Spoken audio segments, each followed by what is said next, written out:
নমস্কাৰ ছাত্ৰ ছাত্ৰীসকল মই আজি তোমালোকৰ কাৰণে লৈ আহিছো ক্লাছ 10ৰ আছামিজ চেপ্টাৰটোৰ নাম হ'ল জিকিৰ এটো সেকেন্ড চেপ্টাৰ হয় অসমীয়াৰ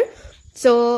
আজি এই চেপ্টাৰটোৰ পৰা মই তোমালোকৰ কাৰণে অতিৰিক্ত যিখিনি প্ৰশ্ন উত্তৰ আছে এই চেপ্টাৰটোৰ ৰিলেটেড মই গুটেইখিনি আনিছো আৰু যিখিনি অনুশীলনীৰ প্ৰশ্ন উত্তৰ আছে সেইখিনিও আনিছো সো তোমালোকে মন দি লিখি যাবা আৰু লগতে মোৰ চেনেলটো লাইক কমেন্ট শেয়াৰ আৰু সাবস্ক্ৰাইব কৰি দিবলৈ নাপাহৰিবা তোমালোকৰ যিসকল বন্ধু বান্ধৱী আছে সকলোকে শেয়াৰ কৰি দিবা যাতে সবেই মোৰ চেনেলটো লাইক কমেন্ট শেয়াৰ আৰু সাবস্ক্ৰাইব কৰিব পাৰে সো আহা আমি স্টাৰ্ট কৰো এক নম্বৰ প্ৰশ্নটো চোৱা সমু উত্তৰ দিয়া জিকিৰৰ ৰচক কোন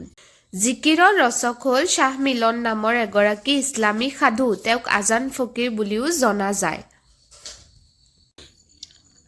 পিছত আছে জিকিৰবোৰক কিহৰ লগত তুলনা কৰিব পাৰি জিকিৰবোৰক হিন্দুসকলৰ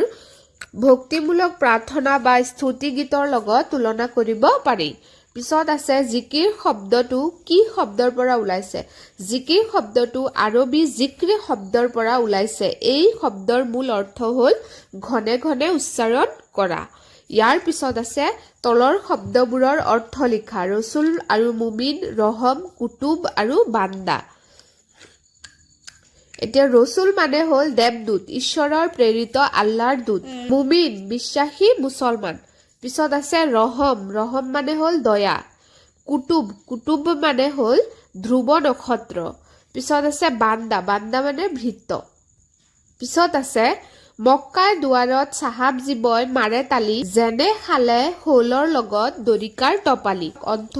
এটো অন্তৰ্নিহিত ভাৱটি বিশ্লেষণ কৰিব দিছে এটো উত্তৰটো আমি এনেকে লিখিম আজান ফকিৰৰ দ্বাৰা ৰচিত উক্ত কবিতা ফাকিৰ মাজেৰে মানৱ জীৱনৰ কথা কবলৈ বিচৰা হৈছে মক্কা হ'ল এক পবিত্ৰ স্থান আল্লাহ অৰ্থাৎ ভগৱানৰ দৰ্শন লাভৰ বাবে বহুতেই মক্কালৈ গৈ জিকিৰ গায় বা আল্লাহৰ নাম খুৱৰে কিন্তু তাৰ মাজেৰে জীৱই আল্লাহৰ কোনো সন্ধান নাপায় কিয়নো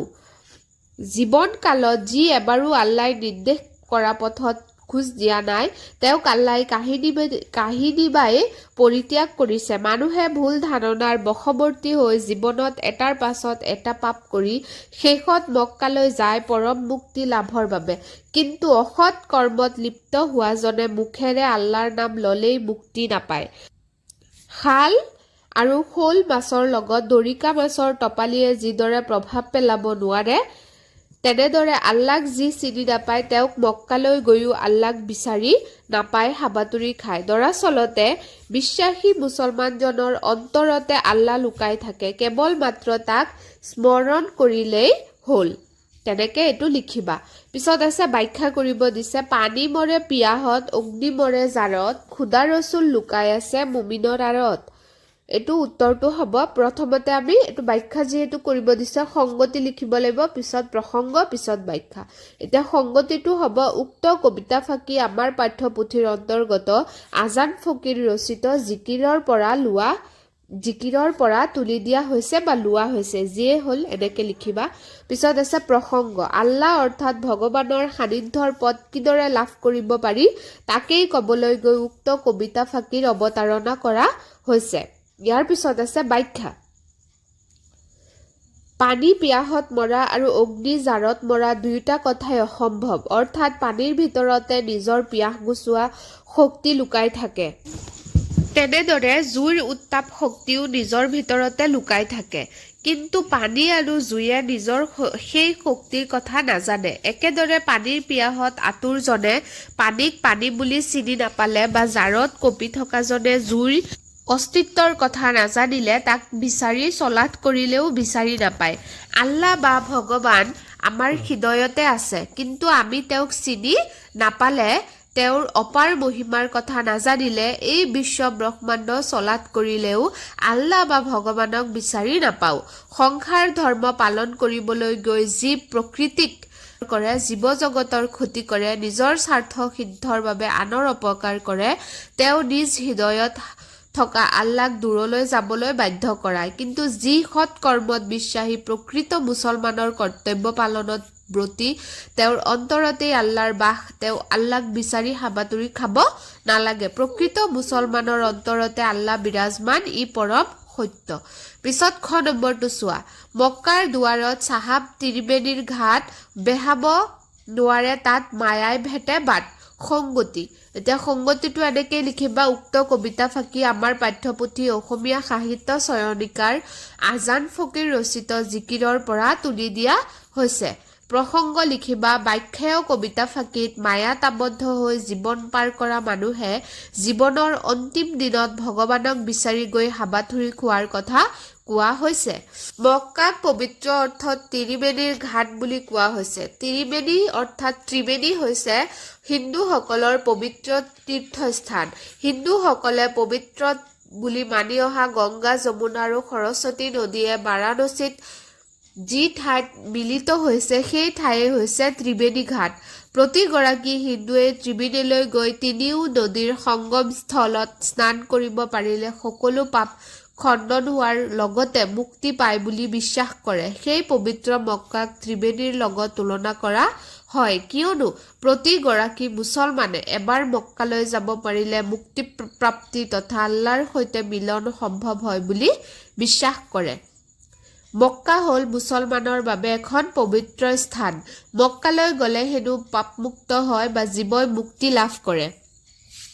কিন্তু সংসাৰৰ মায়ামোহত বন্দী মানৱে মক্কালৈ গ'লে মনত সুখ শান্তি নাপায় কিয়নো তেওঁলোক সকলোৱে যোৱা দেখি মক্কালৈ গৈছে হয় কিন্তু প্ৰকৃত অন্তৰেৰে মুক্তি বা আল্লাহক বিচাৰিব পৰা নাই পাৰ্থিৱ মায়ামোহৰ পৰা তেওঁলোক মুক্ত হ'ব পৰা নাই সংসাৰৰ মায়াই তেওঁলোকক মুক্তিৰ পথত বাধাহে দিয়ে ফলত জীৱই সুখৰ উপৰি দুখহে পাব লগা হয় এতিয়া গ নম্বৰটো চোৱা সজাৰ মাইনাটিৰ অনেক যুগুতি দেওমাৰি পাৰ হলে এৰিলে পিৰিতি সংগতিটো তেনেকেই লিখিবা পিছত লিখিবা প্ৰসংগটি চাই লোৱা কবিতা ফাঁকিৰ জৰিয়তে মানৱ দেহত আবদ্ধ হৈ থকা অবিনাশী আত্মাৰ মুক্তিৰ কথা কোৱা হৈছে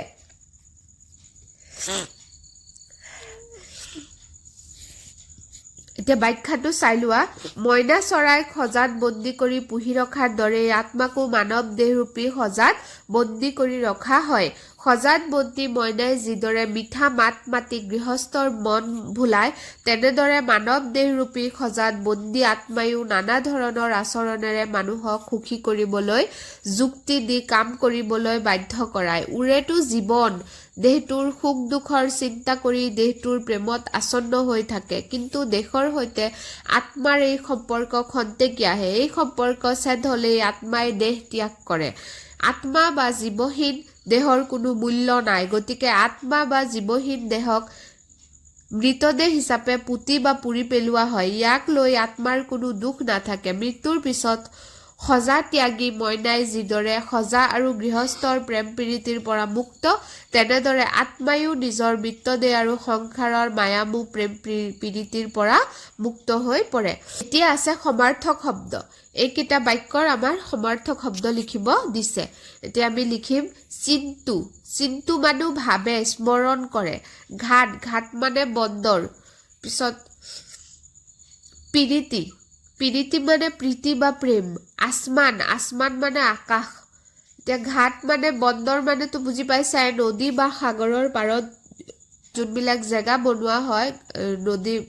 অহা যোৱা কৰিবলৈ জাহাজ অহা যোৱা কৰিবলৈ সেইবিলাকক বন্দৰ বুলি কোৱা হয় বা ঘাট বুলি কোৱা হয় দৰিয়া মানে সাগৰ বা নদী পিয়াহ মানে তো বুজি পাইছাই তৃষ্ণা আৰু সহজটো দি দিছে টানটো লিখিব লাগে বাট পথ ৰাস্তা আলি ভেল মানে শৰীৰ দেহ পিছত এতিয়া যিখিনি অনুশীলনীৰ প্ৰশ্ন আছে এইখিনি শেষ হ'ল এতিয়া মই অতিৰিক্ত প্ৰশ্ন কিছুমান তোমালোকৰ কাৰণে লৈ আহিছো অতিৰিক্ত প্ৰশ্ন হ'ল আজান ফকীৰ কোন শতিকাৰ কবি বুলি অনুমান কৰা হৈছে খ্ৰীষ্টীয় সপ্তদশ শতিকাৰ আজান ফকীৰৰ প্ৰকৃত নাম কি আজান হজৰত শ্বাহ মিলন পিছত আছে জিকিৰ সমূহক অসমীয়াত কি গীতৰ লগত তুলনা কৰিব পাৰি স্তুতি গীতৰ লগত পিছত আছে আজান ফকীৰ অসমলৈ কেতিয়া আহিছিল গদাধৰ সিংহৰ শাসনকালত আজান ফকীৰ অসমলৈ আহিছিল পিছত আছে হজৰত শ্বাহ মিলন আজান ফকীৰ নামে কিয় জনাজাত জনশ্ৰুতি মতে আজান ফকীৰে পোনপ্ৰথমে অসমত আজান দি নামাজ পঢ়িবলৈ মুছলমানসকলক শিকাইছিল বাবে তেওঁৰ নাম আজান ফকীৰ হয়। পিছত আছে কোনে আৰু ক'ত আজান ফকীৰক মছজিদ সজাই দিছিল। আহোম ৰজা গদাধৰ সিংহই দিখৌ মুখৰ খৰাগুৰি চাপৰিত মাটি বাৰী দি আজান ফকীৰক মছজিদ সজাই দিছিল। আজান ফকীৰে কিমান সংখ্যক ভকতৰ সৈতে ধৰ্মচৰ্চা আৰম্ভ কৰিছিল। আজান ফকীৰে চকুৰি ভকতৰ সৈতে ধৰ্মচৰ্চা আৰম্ভ কৰিছিল। জিকিৰ কাক বোলে। মোৰ গীতত সঘনে পৰম কৰোণাময় আল্লাৰ প্ৰতি আনুগত্য প্ৰকাশ কৰি তেওঁক উপাসনা কৰাৰ বিধানসমূহৰ লগতে ইছলাম ধৰ্মৰ মৌলিক নীতিসমূহো প্ৰকাশ কৰা হৈছে, তাকে জিকিৰ বুলি কোৱা হয়। উজনি অসমত প্ৰচলিত বিভিন্ন লোকগীতসমূহৰ নাম লিখা। উজনি অসমত প্ৰচলিত বিভিন্ন লোকগীত যেনে টোকাৰী গীত, দেহ বিচাৰৰ গীত ইত্যাদি। পিছত আছে জিকিৰ আৰু জাৰি গীতৰ সুৰৰ সাদৃশ্য কোনবোৰ গীতৰ লগত আছে। উজনি অসমত প্ৰচলিত বিভিন্ন লোকগীত যেনে টোকাৰী গীত, দেহ বিচাৰৰ গীত ইত্যাদিৰ লগত সাদৃশ্য আছে। এইখিনিয়ে আছিলে আজিৰ প্ৰশ্ন। আশা কৰোঁ তোমালোকৰ ভিডিঅ'টোৰ পৰা অলপ হ'লেও হেল্প হৈছে। চ' তোমালোকে লিখি ল'বা ধুনীয়াকৈ আৰু বন্ধু বান্ধৱীসকলৰ লগত শ্বেয়াৰ কৰি দিবা যাতে তেওঁলোকেও লিখি ল'ব পাৰে আৰু মোৰ চেনেলটো ছাবস্ক্ৰাইব কৰি দিব পাৰে। তোমালোকলৈ বহুত বহুত ধন্যবাদ থাকিল। ভালে থাকিবা।